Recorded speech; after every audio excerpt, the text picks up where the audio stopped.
I don't know about you, but I have this nagging feeling that what's been happening in Ukraine going back to November of 2013 when the protests began, we're not getting the real story. We've been led to believe that this was a populist uprising pitting ordinary impoverished Ukrainians against a corrupt and brutal regime. And there was that YouTube video that went viral, I'm Ukrainian, featuring a beautiful young Ukrainian protester pleading for the West to help Ukrainians fight for democracy. Well, it turns out that was a giant PR hoax with ties to the Council on Foreign Relations. So I thought, let's find out what's really going on over there before it's too late. And to shed some much-needed clarity on the situation, I've enlisted an old friend of the program. Webster Griffin Tarpley is one of the most incisive critics of Anglo-American hegemony. As an activist historian, is best known for his book, George Bush, The Unauthorized Biography, a masterpiece of research which is still a must-read. He's a 9/11 Truth Scholar, an activist, summa cum laude and a Phi Beta Kappa, Fulbright Scholar at University of Turin, Italy, an MA in Humanities from Skidmore College. He's fluent in Italian, German, French, Latin, and Russian. I could go on. But here, with no further ado. Webster Tarpley, how are you, my friend? Thank you, Richard. It's good to talk to you. Listen, the recent events in the Ukraine, the tragic events in Ukraine, have been portrayed in the West by the media, let's say, as essentially a populist uprising, everyday, ordinary Ukrainians protesting, pitted against some evil, corrupt, government. You see things in an entirely different light, I know. Give me your version and break it down for us in simple and easy to understand terms. Well, people may remember 10 years ago there was the Orange Revolution in Kiev, Ukraine. And that led to the creation of a government that tried rather hard to be a NATO puppet state, but didn't quite succeed. But that had all the trappings of a typical color revolution with slogans and colors and trendy kids camping on the square and so forth. This time around it's much uglier because the dominant forces, I'm afraid, in this Maidan or Euromaidan, the occupation of the main square, have from the very beginning been in traditions, coming from traditions which we could only call fascist, or in some cases they go back to the Nazi occupation of Ukraine. And in particular, the tradition that is very much alive in one of them is a group called Right Sector. And the Right Sector is really right. I'll tell you something more about them. But their tradition is a guy called Stepan Bandera, who was a Ukrainian who went to work for the Nazi SS and waged war against the Soviets, and then took refuge in Munich, where he worked for Radio Free Europe, and according to some accounts, he directed what they would call guerrilla warfare, what we might call terrorism today. So if we look just to get to the current situation, right, the background is, of course, absolutely critical, but right now you have a government that it seems to be dominated by the friends of Yulia Tymoshenko, the blonde woman that you saw getting out of jail over this past weekend. Yulia Tymoshenko, the gas princess, right? Your typical former blonde, prime minister of Ukraine. Former prime minister. She was the big beneficiary of the Orange Revolution. She's a kleptocrat. She's the gas princess, and she counts as an oligarch. She's a multi-millionaire in the hundreds of millions, or indeed a billionaire. And then she's got her two key men there that she controls. One is the prime minister, this guy Yatsenyuk, and of course Yatsenyuk is the one we heard Victoria Nuland of the U.S. State Department, right, in her famous foul-mouthed telephone call. She talked about yachts, and yachts is this Yatsenyuk, right, bald head and glasses. And then the president of the country, or the interim president, they call him, Turchinov. He's another friend of Tymoshenko. So they're all from this thing called the Fatherland Party. The other guy you've probably seen is this very tall, very big heavyweight boxer. He's, according to some accounts, he is the heavyweight boxing champion of the world right now, Klitschko. And his party is called Udar, and Udar, appropriately enough, means the punch. So he's from the punch party. I'm afraid this poor guy has got, he's taken too many hits to the head. He seems to be a punch-drunk palooka who can hardly put two sentences together. Okay, but let me stop you there for a minute and remind listeners Webster Tarpley is with us, author, historian, and a critic of U.S. foreign policy. His website, tarpley.net, Tarpley.net, and you can read all his latest dispatches on the situation in Ukraine. I mean, this is not to suggest that there weren't legitimate protesters in Kiev with legitimate grievances, but you're saying that this whole movement has been, once again, as we've seen, history repeating itself, this movement has been co-opted by these far-right, some might say neo-Nazi groups.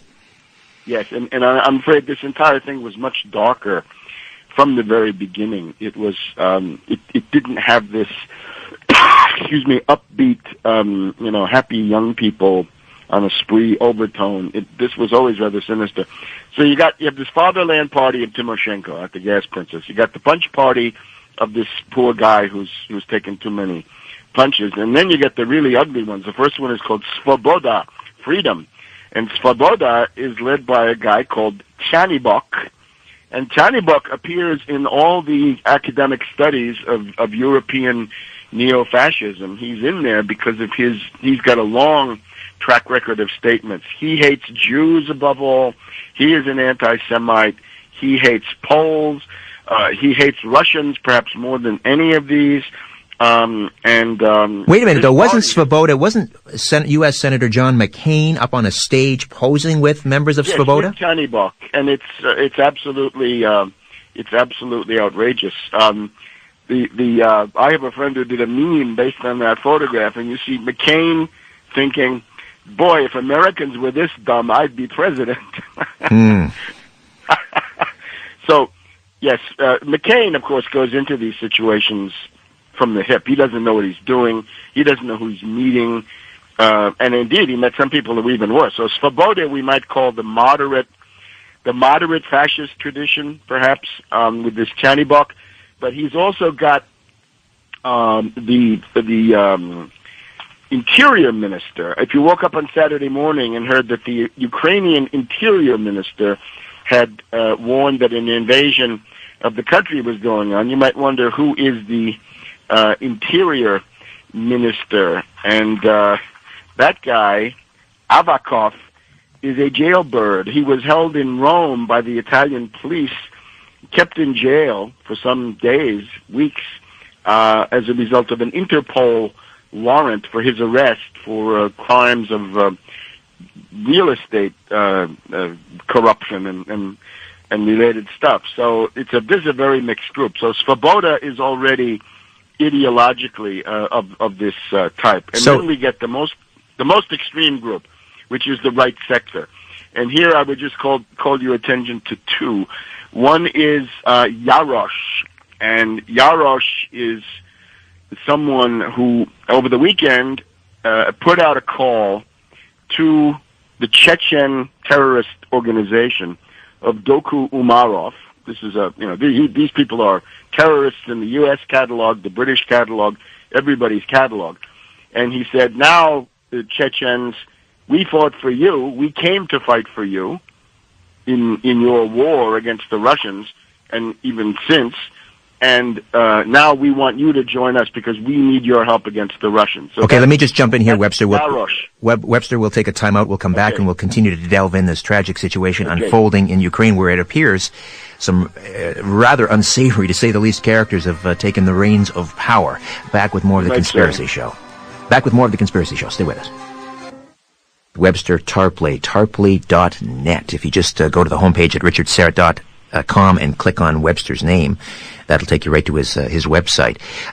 Now, let's just back up a little. Maybe one more name. I know it's too many names, but just in this right sector, we did Yarosh. Yarosh is the guy who, according to the website, put out a call to these Chechen terrorists to join in the fight.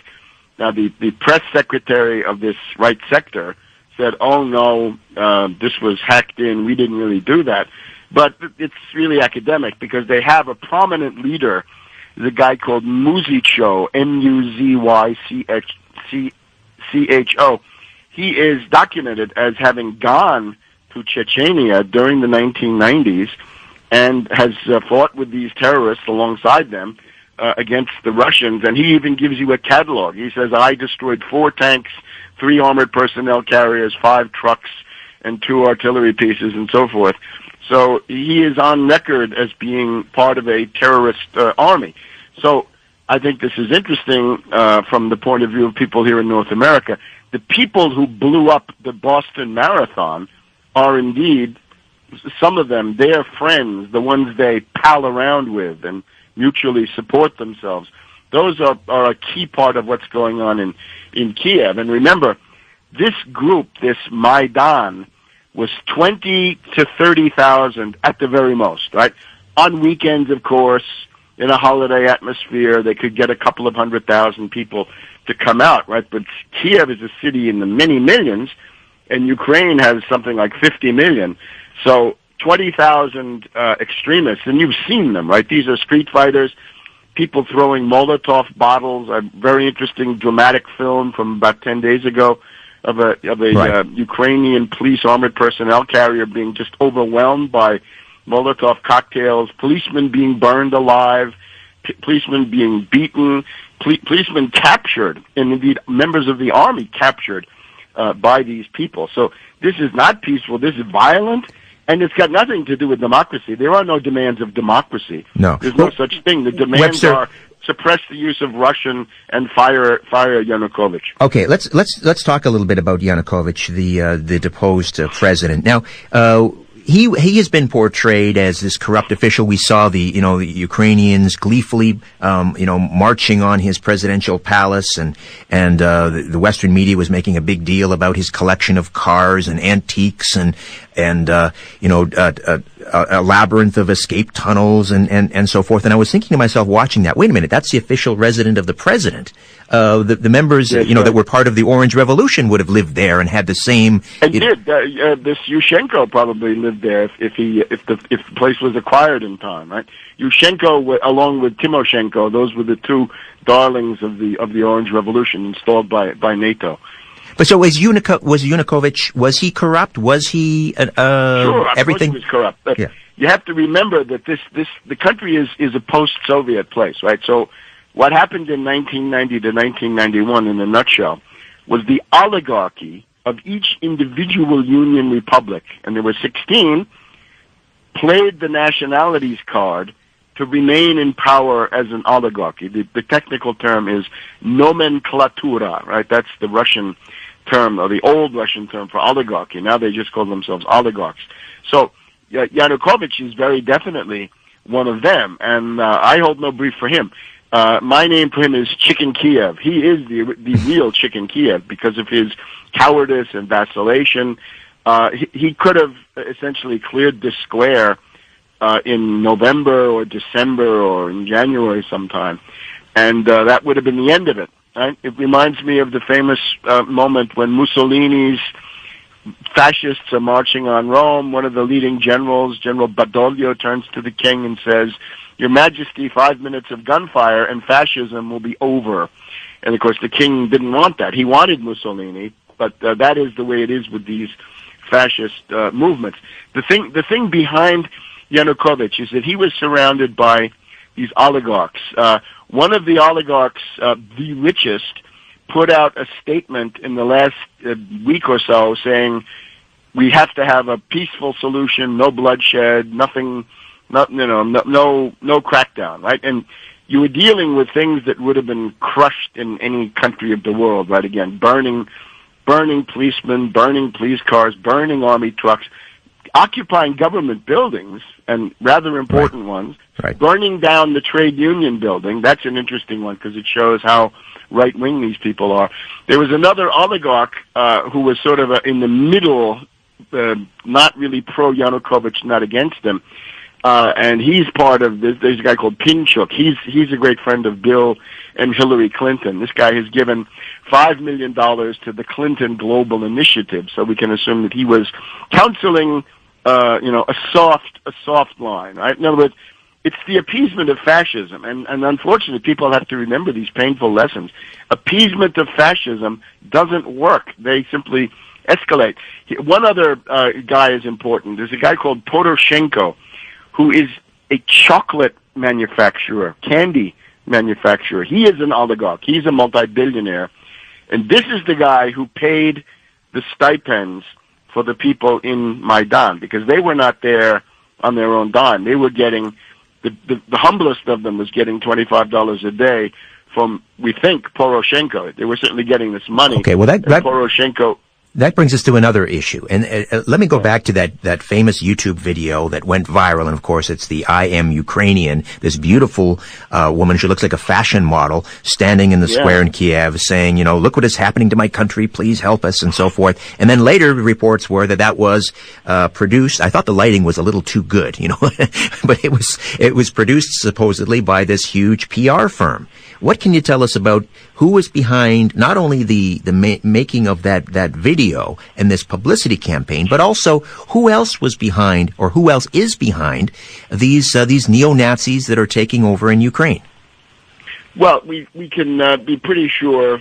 There's not a lot of circumstantial evidence. There's lots of circumstantial, but not so much detailed stuff. This is the U.S.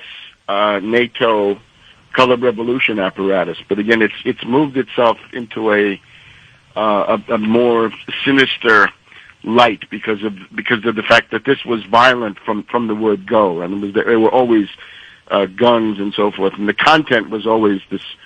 You can call the content anti-Semitic, racist, pro-terrorist because of the connections to these Chechens, and indeed this fascist tradition of Stepan Bandera, right? The darling above all of the right sector. So that's all there. You can see the connections into some of these oligarchs through the Clintons. We can be sure that this was part of the apparatus telling Yanukovych, don't do anything. And then you have the role of the Europeans, and this is actually very interesting.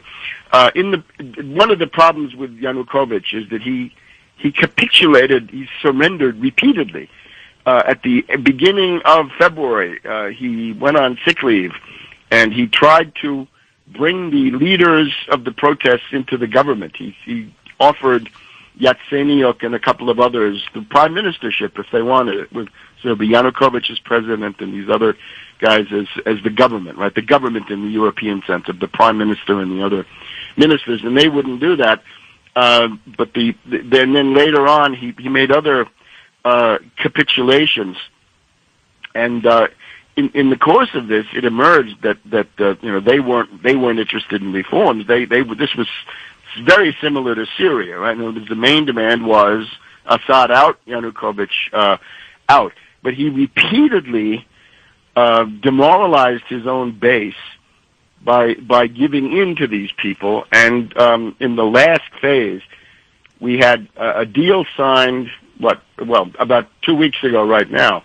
And in that deal, there was going to be an amnesty for everybody if they left the square in the government buildings.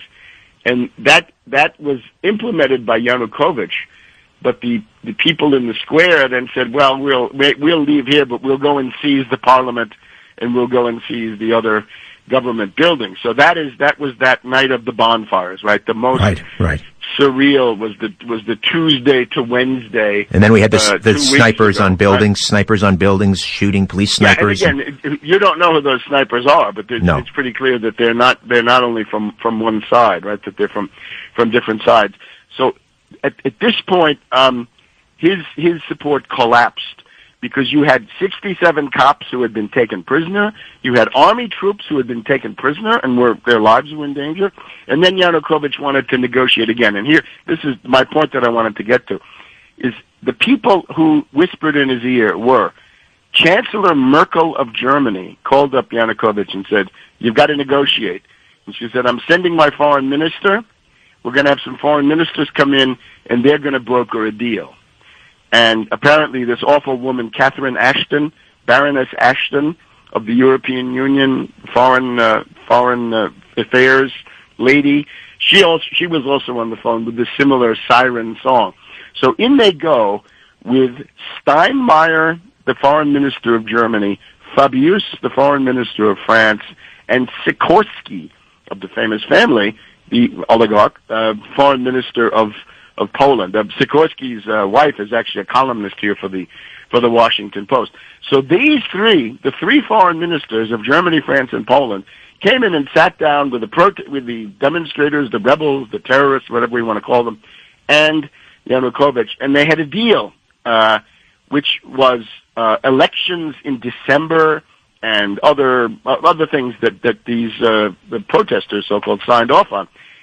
And at that point, the police forces melted away. They simply couldn't. They had lost confidence in Yanukovych. This was sort of a week ago Friday. A week ago this past Friday afternoon, the police just hightailed it, right? They took French leave. They departed from the scene. And that meant that there was no police cordon around Yanukovych's presidential buildings, forcing him to flee. And at that point, we had Yarosh and these other people. There's one extremist of the Maidan group whose trademark is that he carries a pitchfork with him at all times. So they were getting up a week ago Friday evening saying, we're going to go to the presidential building tomorrow at 10 o'clock, and if Yanukovych is still there, he's going to be in big trouble. So you can see that there was a direct intervention by Germany, France, Poland. There are all sorts of stories about how Sweden is trying to reassert a sphere of influence in these areas. Remember, there are Baltic nobles in Sweden who at one point had estates in Lithuania, maybe, and some of those may be included or not so far from Ukraine.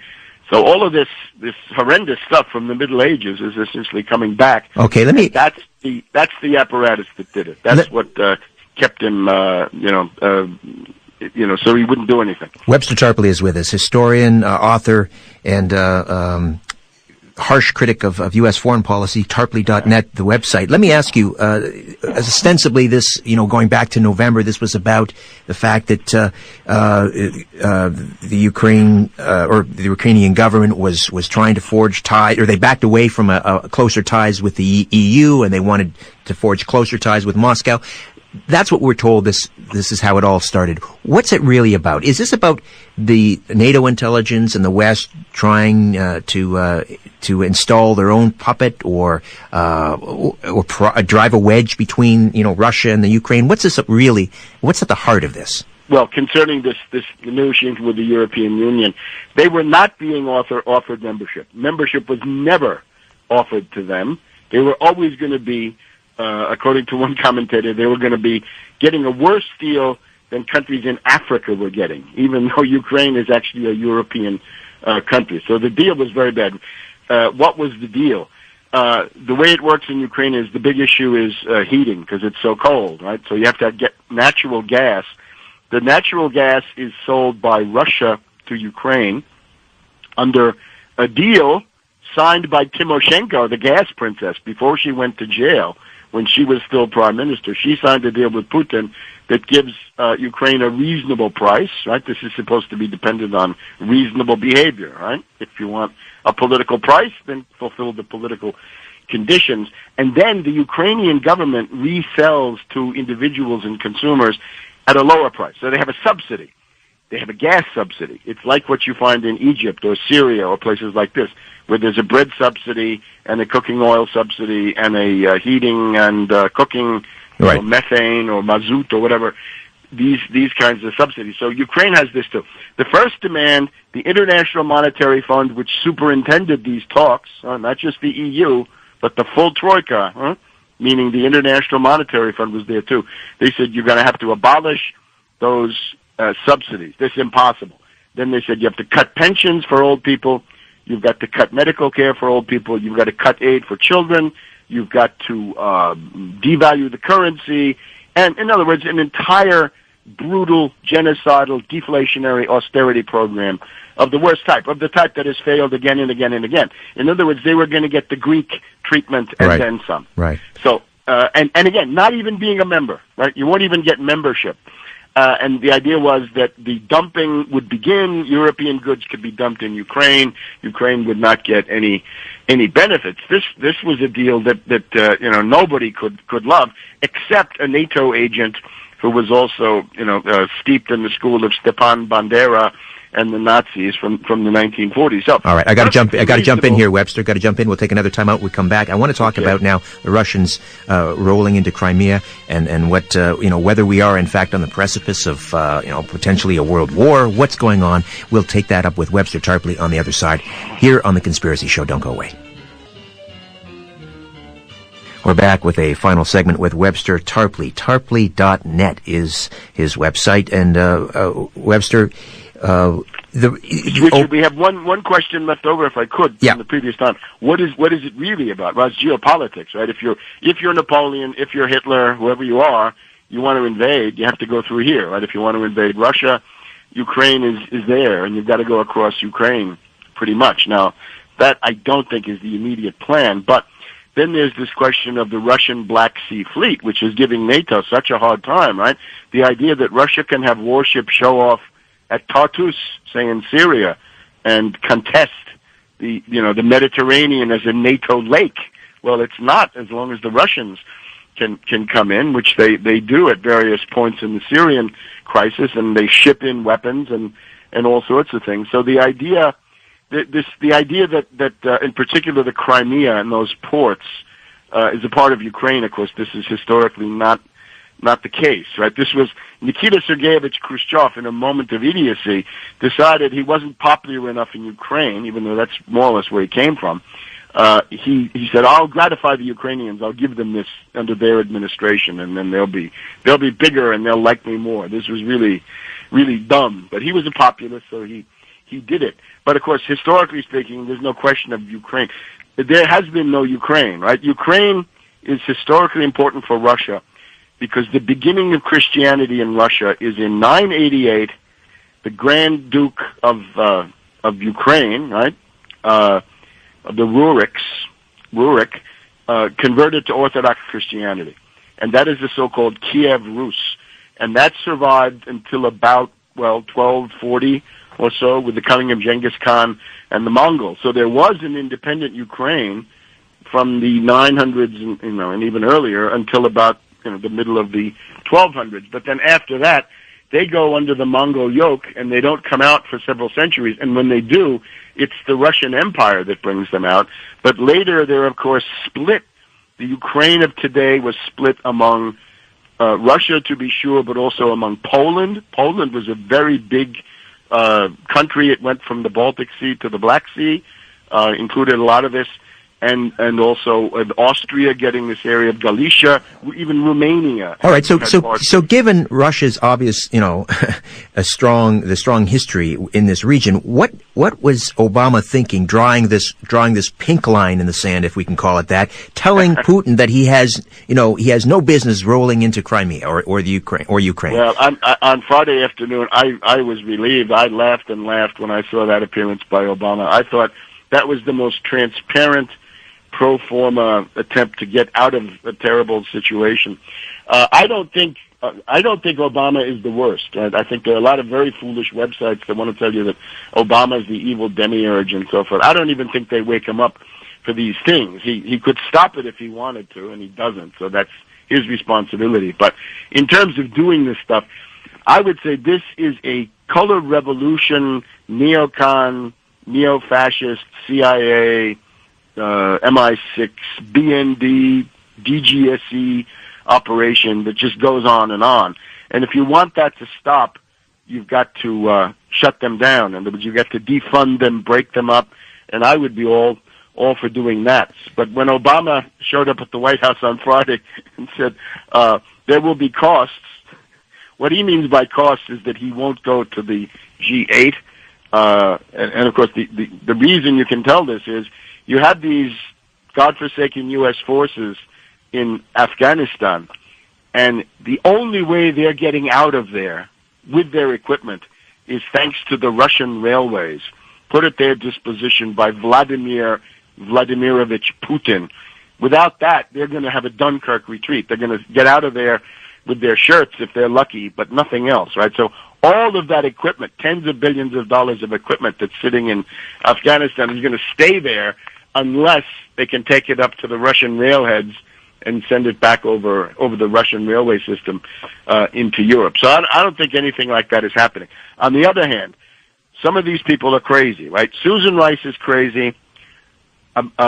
Samantha Power, the loopy one, right? The wife of Cass Sunstein of the Cognitive Infiltration Group. She's obviously mad as a hatter, right? She's mad as a March hare. Got about 20 seconds here, Webster. And Kerry, I think Kerry should be fired immediately. If you wonder why Kerry is such a fascist sympathizer, maybe his wife is part of the picture. She grew up under Salazar fascism in Portugal, and maybe she's nostalgic for that. I often think that she is. So I would say the big thing is stay out of it. There's no Canadian interest, no U.S. interest. There's no Western interest in Ukraine. It's part of the Russian sphere. They should learn to have reasonable governments. They should accept a kind of Finlandization if it comes to that, right? All right. Finland did very well under that. They could too. All right. Webster Tarpley, thank you so much for this. Tarpley.net. And we'll talk again soon. Thank you, my friend. Thank you very much, Richard. Bye-bye. Bye-bye. I could go on, but here, with no further ado. Webster Tarpley, how are you, my friend? Thank you, Richard. It's good to talk to you. Listen, the recent events in the Ukraine, the tragic events in Ukraine, have been portrayed in the West by the media, let's say, as essentially a populist uprising, everyday, ordinary Ukrainians protesting, pitted against some evil, corrupt, government. You see things in an entirely different light, I know. Give me your version and break it down for us in simple and easy to understand. Beginning, been in traditions, coming from traditions which we could only call fascist, or in some cases they go back to the Nazi occupation of Ukraine, and in particular, the tradition that is very much alive in one of them is a group called Right Sector. And the Right Sector is really right. I'll tell you something more about them. But their tradition is a guy called Stepan Bandera, who was a Ukrainian who went to work for the Nazi SS and waged war against the Soviets, and then took refuge in Munich, where he... Let's find out what's really going on over there before it's too late. And to shed some much-needed clarity on the situation, I've enlisted an old friend of the program. Webster Griffin Tarpley is one of the most incisive critics of Anglo-American hegemony. As an activist historian, is best known for his book, George Bush, The Unauthorized Biography, a masterpiece of research which is still a must-read. He's a 9/11 Truth Scholar, an activist, summa cum laude and a Phi Beta Kappa, Fulbright Scholar at University of Turin, Italy, an MA in Humanities from Skidmore College. He's fluent in Italian, German, French, Latin, and Russian stand terms. Well, people may remember 10 years ago there was the Orange Revolution in Kiev, Ukraine. And that led to the creation of a government that tried rather hard to be a NATO puppet state, but didn't quite succeed. But that had all the trappings of a typical color revolution with slogans and colors and trendy kids camping on the square and so forth. This time around it's much uglier, because the dominant forces, I'm afraid, in this Maidan or Euromaidan, the occupation of the main square, have from the very beginning... I don't know about you, but I have this nagging feeling that what's been happening in Ukraine going back to November of 2013 when the protests began, we're not getting the real story. We've been led to believe that this was a populist uprising, pitting ordinary impoverished Ukrainians against a corrupt and brutal regime. And there was that YouTube video that went viral, I'm Ukrainian, featuring a beautiful young Ukrainian protester pleading for the West to help Ukrainians fight for democracy. Well, it turns out that was a giant PR hoax with ties to the Council on Foreign Relations. So I thought,